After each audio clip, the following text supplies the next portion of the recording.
Wahdar aidzon, dan hindarilah juga oleh mukmin adal khalqi, dari menyakiti orang lain. Fa innahu, karena sesungguhnya adal khalqi, atau menyakiti makhluk, minas sumumi, ia termasuk racun al-qatilati, yang sangat mematikan. Qala, berkata Al-Imam Sahal rahimahullah,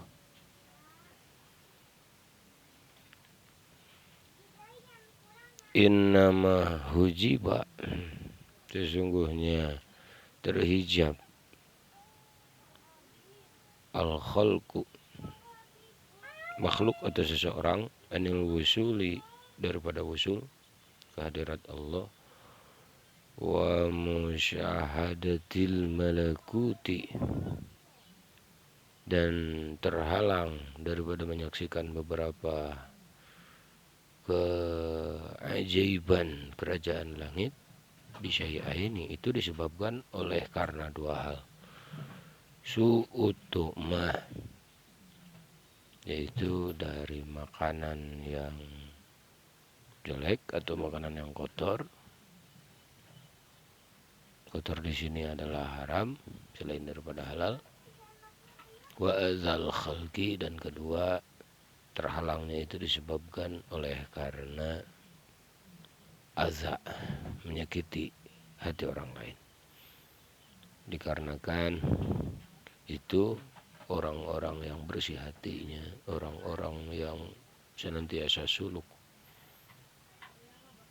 berjalan menuju hadirat Allah Subhanahu wa ta'ala, mereka sangat-sangat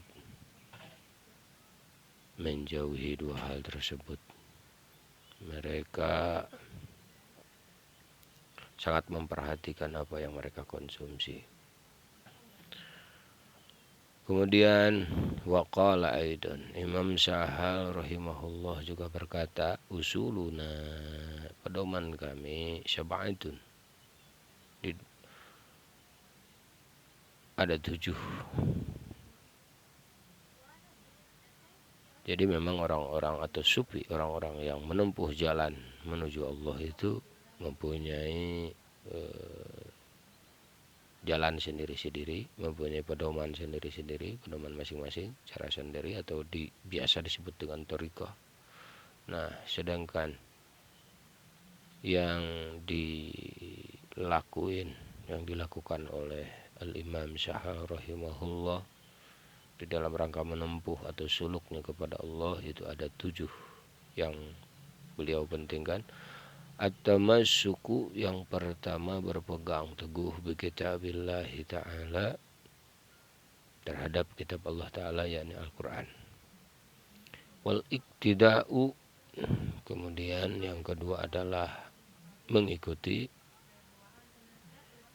bi sayyidina Rasulullah SAW, akan sunnahnya junjunan kami, yakni Rasulullah SAW. Jadi pertama, tidak melenceng daripada Al-Quran, kedua, tidak melenceng daripada Al-Hadis. Jadi sesuai dengan ketentuan Quran dan Hadis. Kemudian daripada yang 7 itu, wa aklul halal.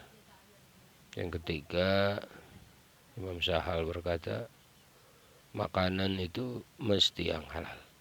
Wajtinabul ma'ashi, dan yang keempat adalah menjauhi perbuatan maksiat, entah itu disengaja atau tidak disengaja, entah itu maksiat kecil atau maksiat gede, dosa kecil atau dosa gede, beliau jauhi. Yang namanya dosa diupayakan untuk dijauhi. Kemudian wat taubat, yang kelima adalah taubat, kembali kepada Allah, sebagaimana bahasan kajian kita pada part 1. Kemudian wa azal hukuki, wa ada itu melaksanakan, wa adza melaksanakan al-huquq, bukan al-huquqiyah. Wa adza melaksanakan al-huquq, akan segala hak atau segala kewajiban. Yang terakhir adalah wakaful adza, menahan diri daripada menyakiti orang lain.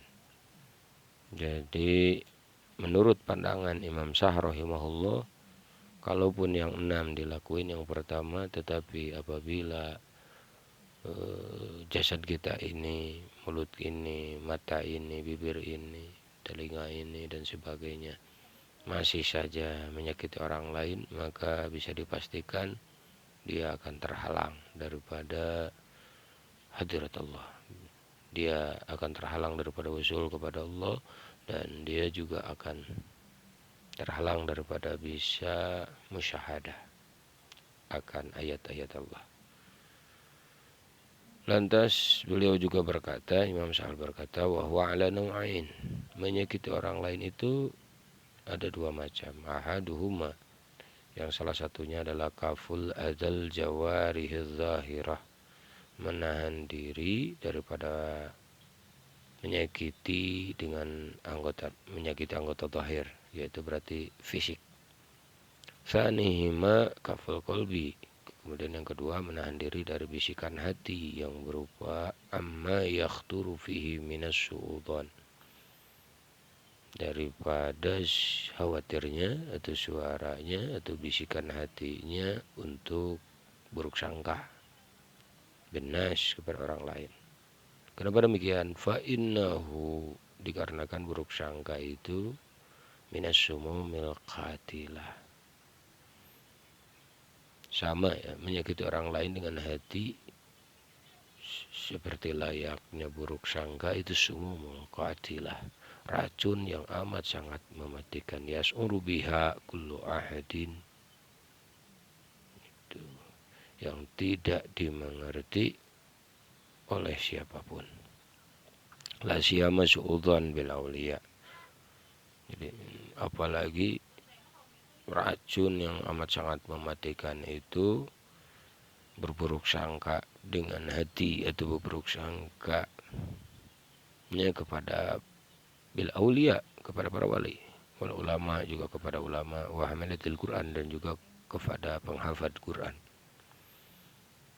Itu menyakiti seperti itu meskipun hanya dengan khawatir, meskipun hanya dengan berburuk sangka, itu bisa berefek bahaya yang amat sangat dan harus dihindari. Apalagi dengan menyakiti secara fisik.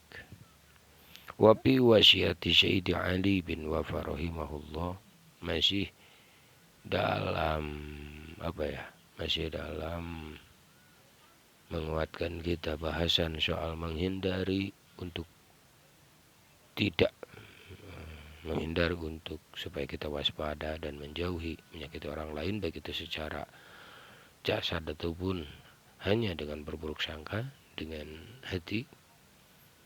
Ada salah satu wasiat daripada Sayyid Ali bin Wafa rahimahullah. Beliau berkata, iyyakum ayyuhal muriduna, waspadalah kalian wahai orang-orang yang menempuh jalan menuju Allah Ta'ala, an taqa'u fi haqqi ahadin, akan hak seseorang dari kawan guru-guru kalian atau para kekasih Allah, min aqrani syaikhikum, maksudnya daripada teman-teman guru kalian. Fa inaluhumal auliya, karena sesungguhnya daging para kekasih Allah itu samun, itu adalah racun. Walau lam yu'akhidukum, sekalipun mereka tidak mengambil tindakan apapun terhadap kalian, itu sangat bahaya. Mungkin mereka hanya memaafkannya atau hanya tersenyum gitu. Wa iyyakum, waspadalah kalian, summa iyyakum, dan waspadalah kalian, minal istihanati bighaibati ahadin, daripada menganggap remeh, menggunjing, mengumpat seseorang. Walau lam tablughu tilkal ghibah, bahkan walaupun gunjinganmu tidak sampai kepadanya, jadi dia tidak tahu, yang kita gunjingkan itu tidak tahu. Ini lebih umum ya, lebih umum kepada siapapun, entah itu aulia, penghafal Quran atau bukan. Jadi sama saja bahayanya. Bal khafu minha,